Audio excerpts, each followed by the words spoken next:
Здравейте! Казвам се Катя Панева и съм кандидат за кмет от коалиция Да за Димитровград.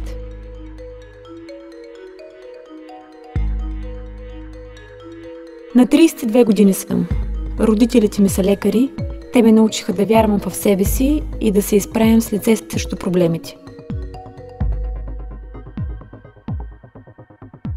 С цялото си любопитство към света, стъпка по стъпка съм се учила да бъда политик.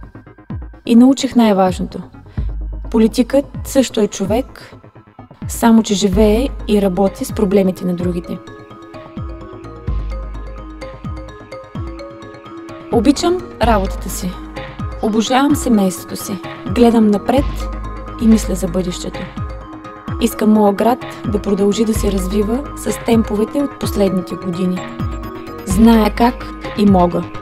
Доверете ми се и ще ви го докажа.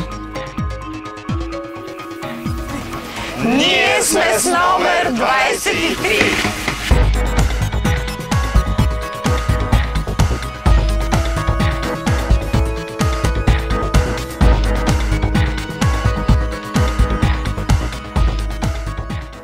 Купуването и продаването на гласове е престъпление.